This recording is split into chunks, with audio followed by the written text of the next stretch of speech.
ಈಗ ಪ್ರಯಾಗದಲ್ಲಿ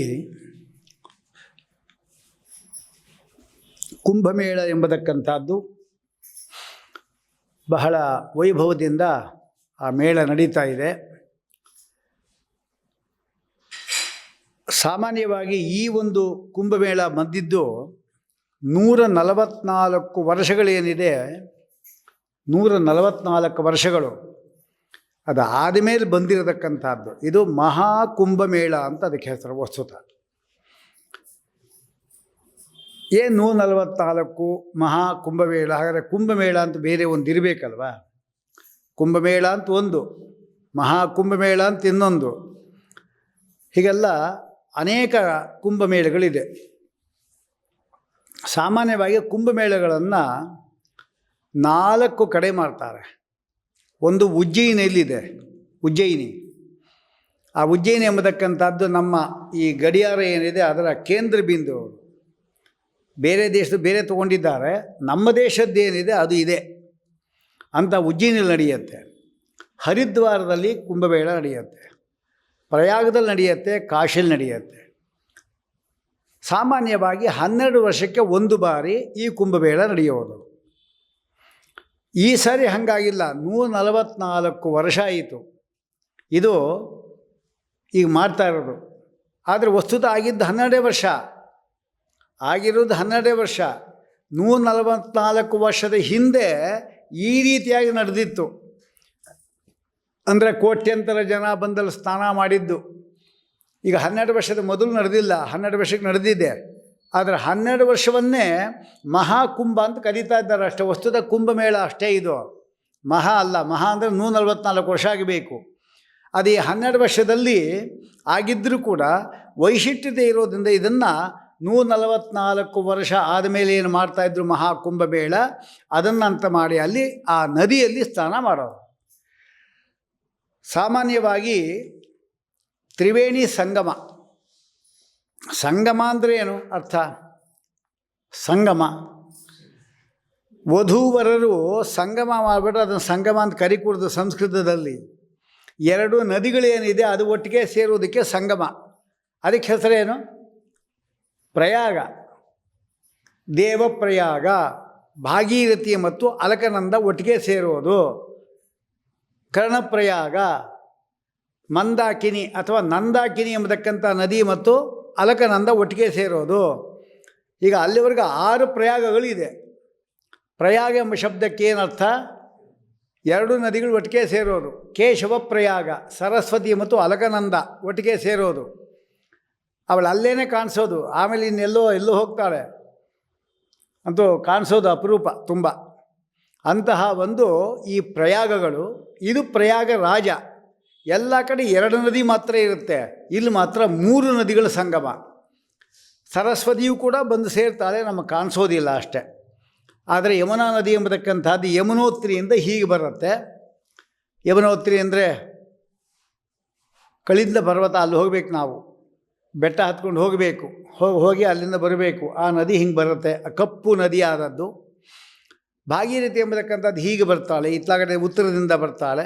2 ಒಂದು ಜಾಗದಲ್ಲಿ ಸೇರ್ತಾರೆ.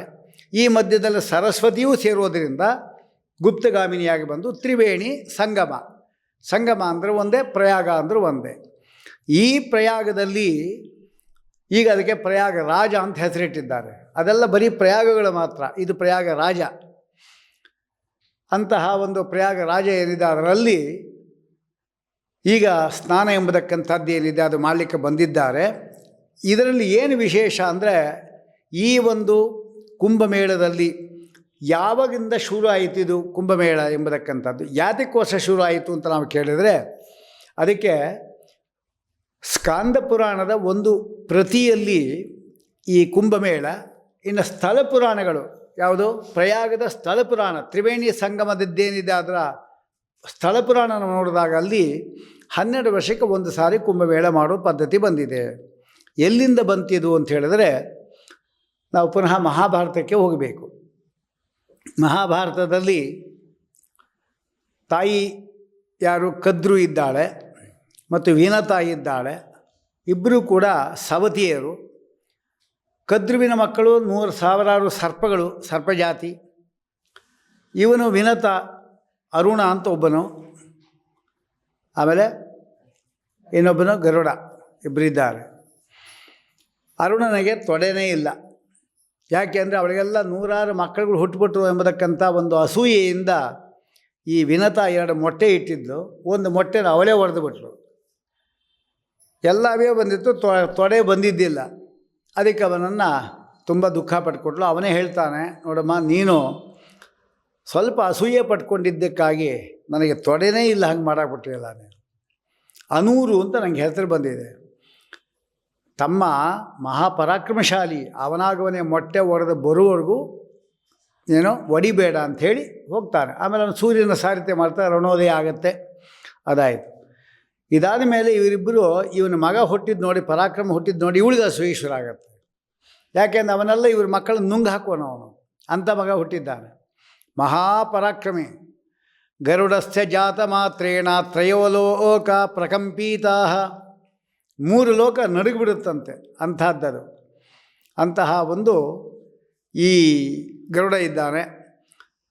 ಏನಾದರೂ ಮಾಡಿ ಇವರಿಬ್ಬರನ್ನು ವಶ ಮಾಡ್ಕೋಬೇಕು ಅಂತ ದುರ್ಬುದ್ಧಿ ಉಂಟಾಯಿತು ಕದ್ರುವಿಗೆ. ಅಲ್ಲಿ ಉಚ್ಚೈಶ್ರವಸ್ ಎಂಬತಕ್ಕಂಥ ಕುದುರೆ ಬರ್ತಾಯಿತ್ತು. ಉಚ್ಚೈಶ್ರವಸ್ ಅಂದರೆ ಅದು ಬಿಳಿ ಅಂತೆ ಹೆಸರು. ಬಿಳಿಗೆ ಇನ್ನೊಂದು ಹೆಸರು ಅಂದರೂ ತಪ್ಪಿಲ್ಲ. ಬಿಳಿ ಉಚ್ಚೈಶ್ರವಸ್ ಅಂದರೆ ಪರವಾಗಿಲ್ಲ. ಏನು ಉಚ್ಚೈಶ್ರವಸ್ ಅಂದರೆ?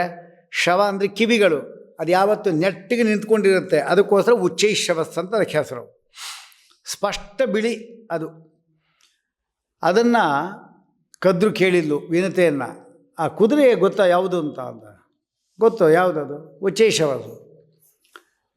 ಅದೇ ಬಣ್ಣ ಹೇಗಿದ್ದಾಳು? ಹೇಳೋದೇನಿದೆ, ಬಿಳಿ ಬಣ್ಣ. ಇಲ್ಲ, ನಾನು ಹೇಳ್ತೀನಿ, ಆದರೆ ಬಾಲ ಕಪ್ಪಾಗಿದೆ ಅಂತ ಹೇಳ್ತೇನೆ ಅಂತ. ಸರಿ, ಅದ್ಯಾಗೆ? ಪಂದ್ಯ ಕಟ್ಟು. ಆ ಬಾಲ ಕಪ್ಪಾಗಿತ್ತು ಅಂದರೆ ನಿನ್ನ ಮಗನ ಜೊತೆಗೆ ನೀನು ನನ್ನ ದಾಸಿಯಾಗಿರಬೇಕು. ಹಾಗಿಲ್ಲ ಅಂತಾದರೆ ನಾನು ನಿಮ್ಮ ದಾಸಿನ ಮಕ್ಕಳ ಜೊತೆ ಆಗ್ತೇನೆ. ಈ ಮಧ್ಯದಲ್ಲಿ ಮಕ್ಕಳಿಗೆಲ್ಲ ಹೇಳಿಲ್ಲು, ನೀವು ಹೋಗ್ಬಿಟ್ಟು ಹಾಗಿಂದ ಹೋಗಿ ಆ ಕುದುರೆ ಬರ್ತಾಯಿದ್ರ ಬಾಲದಲ್ಲೆಲ್ಲ ಸುತ್ಕೊಂಬಿಡಿ ನೀವು ಅಂತ ಅಷ್ಟು ಮಾಡಿದ್ದು. ಆ ಮಕ್ಕಳೇನು ಹೇಳಬೇಕು? ಏನಮ್ಮ, ಅವಳು ನಮ್ಮ ತಾಯಿ ಅಲ್ವಾ, ಯಾಕಮ್ಮ ಹಿಂಗೆ ಅನ್ಯಾಯ ಮಾಡ್ತೀವಿ ಅಂತ ಮಕ್ಕಳು ಹೇಳಿದ್ರು. ನನಗೇ ಬುದ್ಧವಾದ ಹೇಳ್ತಿರೋನೋ, ಜನ್ಮೇಜಯ ಮಾಡ್ತಕ್ಕಂಥ ಹೆಜ್ಜೆ ನೀವೆಲ್ಲ ಸಾಯಿರಿ ಅಂತ ಅಮ್ಮನೇ ಶಾಪ ಕೊಟ್ಬಿಟ್ರು. ಇದೆಲ್ಲ ಕಥೆಗಳು ನಾಗಪಂಚಮಿ ಸಂಬಂಧಪಟ್ಟದ್ದೆಲ್ಲ ಬರುತ್ತೆ. ಇದ್ಯಾವುದು ಬೇಡ ನಮಗೆ. ಅಂತೂ ಕಡೆಗೆ ಅವನು ಹೊತ್ಕೊಂಡು ಹೋಗೋದು, ಮಾಡ್ಕೊಂಬರೋದು, ಅಲ್ಲಿ ಇಳಿಸು ಇಲ್ಲಿ ಇಳಿಸು ಅಂತ ಹೇಳೋದು, ಸುಮ್ಮನೆ ಕಚ್ಚೋದು, ಅವನು ಹೊಡೆಯೋದು, ಹೀಗೆಲ್ಲ ಮಾಡ್ತಾ ಇರ್ತಾರೆ ಸರ್ಪಗಳೆಲ್ಲ. ಗರುಡ ಒಂದು ಸತಿ ಕೇಳ್ತಾನೆ, ನೋಡು, ನಾವು ನೀವೆಲ್ಲ ಅಣ್ಣ ತಮ್ಮಂದರು, ನಾವು ನಿಮ್ಗೆ ಹೊತ್ಕೊಂಬರೋದೇನು, ನೀವು ನಮ್ಮನ್ನು ಕಚ್ಚೋದೇನು, ಇದೆಲ್ಲ ಬೇಡ. ನೀವು ನನ್ನನ್ನು ದಾಸ್ಯದಿಂದ ನನ್ನ ತಾಯಿನ ವಿಮೋಚನೆ ಮಾಡೋಕ್ಕೆ ಏನು ಕೊಡಬೇಕು ಹೇಳಿ, ತಂದು ಕೊಡ್ತೀನಿ. ಖಂಡಿತಾನ, ನಮಗೆ ದೇವಲೋಕದಿಂದ ಅಮೃತ ತಂದ್ಕೊಟ್ಬಿಟ್ಟು ಸಾಕು, ಬಿಟ್ಬಿಡ್ತೀವಿ ಅಂತ. ಸರಿ, ಇಂದ್ರದೇವರ ಹತ್ರ ಹೋದ. ಇಂದ್ರದೇವನ ಹತ್ರ ಹೋದರೆ ಇಂದ್ರದೇವ ಹೇಳಿದ, ನೋಡು, ಸರ್ಪಗಳು ಮೊದಲೇ ವಿಷ. ಆ ವಿಷದ ಸರ್ಪ ನೀ ಅಮೃತ ಕೊಟ್ಟಿ ಅಂದರೆ ಇನ್ನೂ ಅದೆಲ್ಲನೂ ಕೊಂದು ಹಾಕ್ತಾವೆ ಅಷ್ಟೇ. ಖಂಡಿತ ಕೊಡಬೇಡ, ನಾನು ಕೊಡೋದಿಲ್ಲ ಅಂದ. ಕೊಡೋದಿಲ್ಲ ಅಂದರೆ ನಾನು ಯುದ್ಧ ಮಾಡಿ ತೊಗೊಂಡೋಗಬೇಕಾಗತ್ತೆ ಅಂದ. ಆಗ ಸರಿ, ಯುದ್ಧ ಆಯಿತು. ವಜ್ರಾಯುಧ ಬಿಸಾಕ್ದ ಅವನ ಮೇಲೆ, ಗರುಡನ ಮೇಲೆ. ಆದರೂ ಕೂಡ ಏನು ಮಾಡ್ದ, ವಜ್ರಾಯುಧಕ್ಕೆ ಗೌರವ ಕೊಡಬೇಕು ಅಂಥೇಳಿ ಒಂದು ರೆಕ್ಕೆಯನ್ನು, ಒಂದು ಪುಕ್ಕ, ಅದು ಮಾತ್ರ ಕಗಡೆ ಬಿಸಾಕ್ದ ಅಷ್ಟೇ. ಅವನು ಕಡೆಗೆ ಅವನ ಪರಾಕ್ರಮ ಗೊತ್ತಾಯಿತು ಇಂದ್ರದೇವರಿಗೆ. ಅಮೃತ ಕೊಟ್ಟ. ನೋಡು, ಅಮೃತ ಹುಷಾರು, ಅದನ್ನು ಆದಷ್ಟು ನೀ ಕೊಡಬೇಡ. ನೀ ಕೊಟ್ಟರು ಕೂಡ ನಾನು ಅದನ್ನು ಅಪಹಾರ ಮಾಡ್ತೀನಿ, ನೀ ಏನಾರ ಮಾಡ್ಕೋ, ನಿನ್ನಿಷ್ಟ ಅಂತ ಹೇಳ್ಬಿಟ್ಟು ಹೇಳ್ದ. ಈಗ ನಮ್ಮ ತಾಯಿ ನಾವು ಇಬ್ಬರು ಕೂಡ ಏನೋ ಬಂಧದಿಂದ ದಾಸಿ ವಿಮೋಕ್ತರಾಗ್ಬಿಡ್ತೇವೆ ಅಂತ ಹೇಳಿಬಿಟ್ಟು ತಕ್ಷಣ ಏನು ಮಾಡಿದ್ರು. ಹಾಗಾಗಿ ಅದರಿಂದೇನಾಯಿತು, ಅವರು ಅಮೃತವನ್ನು ತೊಗೊಂಡು ವೇಗವಾಗಿ ಬರ್ತಾ ಇದ್ದಾನೆ. ತಾಯಿನ ನಾವು ಬಿಡುಗಡೆ ಆಗಿಬಿಡ್ತೀವಿ ಅಂತ ಹೇಳಿಬಿಟ್ಟು ಬಂತಾಗುವಾಗ ಆ ಅಮೃತ ತರುವಾಗೆ ಆಯಿತು. ತುಂಬ ಇತ್ತಲ್ಲ ಅದು ಹಾರಿತ ಅಮೃತಗಳೆಲ್ಲ. ಎಲ್ಲೆಲ್ಲಿ ಅಮೃತಗಳು ಕುಂಭದಿಂದ ಬಿತ್ತೋ ಅಲ್ಲೆಲ್ಲ ಕುಂಭ ಮೇಳ ಶುರು ಆಯಿತು. ಇಂದ್ರದೇವರು ವರ ಕೊಟ್ಟಿದ್ದು, ಗರುಡ ವರ ಕೊಟ್ಟಿದ್ದು. ಅಮೃತ ತಂದ ಕೊಟ್ಟ, ದಾಸಿ ಮೋಚನೆ ಆಗೋಯಿತು. ಅವರ ನಾಲಿಗೆಗಳು 2 ಸೀಳು ಹೋದವು.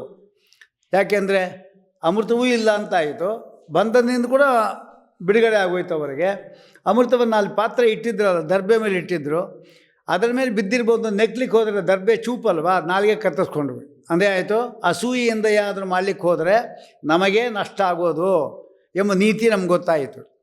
ಮತ್ತು ಪ್ರಪಂಚಕ್ಕೆ ಏನಾಯಿತು ಇವ್ರ ಗಲಾಟೆಯಿಂದ ಅಂತ ಪ್ರಶ್ನೆ ಬಂದರೆ, 4 ಕಡೆ ಆ ಕುಂಭದಿಂದ ಅಮೃತಗಳು ಬಿದ್ದು ಹನಿಗಳು ಬಿದ್ದು ಅಷ್ಟೇ, ಅಮೃತದ ಹನಿ ಅದು 4 ಕಡೆ ಬಿದ್ದಿದ್ದು. ಉಜ್ಜಯಿನಿ ಮತ್ತು ಹರಿದ್ವಾರ, ಕಾಶಿ ಮತ್ತು ಇನ್ನೊಂದು ಯಾವುದು ಈ ಪ್ರಯಾಗ ಇದೆಲ್ಲ ಅದರದ್ದು. ಅದಕ್ಕೋಸ್ಕರ ಅಲ್ಲಿ ಯಾವ ದಿವಸ ಬಿತ್ತೋ ಅಲ್ಲಿಂದ ಸುಮಾರು 1 ತಿಂಗಳಿಗೆ, ಅಂದರೆ 45 ದಿವಸ, 48 ದಿವಸ ಅಂತ ಇರೋದು. ಅದು ಮಂಡಲ ಪರ್ಯಂತವಾಗಿ ಸಮಸ್ತ ನದಿಗಳು ಕೂಡ ಬಂದಲ್ಲಿ ಸೇರಿರುತ್ತವೆ. 12 ವರ್ಷಕ್ಕೆ ಒಂದು ಸಾರಿ ಅದು. ಆದ್ದರಿಂದ 12 ವರ್ಷಕ್ಕೆ ಒಂದು ಸಾರಿ ಎಲ್ಲೆಲ್ಲಿ ಮೇಳಗಳು ನಡೆಯುತ್ತೆ ಅಲ್ಲೆಲ್ಲ ಕಡೆಯೂ ಕೂಡ ಸಮಸ್ತ ನದಿಗಳ ಸನ್ನಿಧಾನ, ದೇವತೆಗಳ ಸನ್ನಿಧಾನ ಅಲ್ಲಿ ಬಂದಿರೋದರಿಂದ ಅಲ್ಲಿ ಸ್ನಾನ ಮಾಡತಕ್ಕಂಥದ್ದೇನಿದೆ ಅದು ಒಂದೇ ಬಾರಿ ಎಲ್ಲ ನದಿಗಳಲ್ಲಿ, ಅಂದರೆ ನಮ್ಮ ನೋಡೇ ಇಲ್ಲ ನದಿಗಳಂಥ ನದಿಗಳೆಲ್ಲ ಇದೆ, ಆ ನದಿಗಳಲ್ಲೆಲ್ಲ ಸ್ನಾನ ಮಾಡತಕ್ಕಂಥ ಪುಣ್ಯ ಬರೋದರಿಂದ ಅದಕ್ಕೆ ಹೋಗಿ ಒಂದು ಸಾರಿ ಆದರೂ ನಾವು ಸ್ನಾನ ಮಾಡಬೇಕು. ಅದು ಈಗ ನಡೀತಾ ಇದೆ. ಅದು ಮಹಾಕುಂಭಮೇಳ ಅಂಥೇಳಿ. ಈ ಹಿಂದಿನ ಮೊದಲು ಬಂದು ರಾಜ್ಯಭಾರ ಮಾಡಿ ಶುರು ನಮ್ಮ ದೇಶನ್ನು ಅವ್ರು ಇಂಥದ್ದೆಲ್ಲ ಬ್ಯಾನ್ ಮಾಡಾಕ್ಬಿಟ್ಟಿದ್ರು. ಅದನ್ನು ಯಾರು ಕೂಡ ಇದ್ಯಾವುದು ಮಾಡಬಾರ್ದು ಇದನ್ನು ಅಂತೆಲ್ಲ ಅವ್ರ ಕಡೆ ಹೋಗ್ತಾನೆ ಇವರೆಲ್ಲ ಬ್ಯಾನ್ ಮಾಡಾಕಿದ್ರು. ಈಗೆಲ್ಲ ಹೋಗ್ಬಿಟ್ಟು ಧೈರ್ಯದಿಂದ ಇವರೊಬ್ಬರೇ ಮಾಡ್ತಾ ಇರೋದು.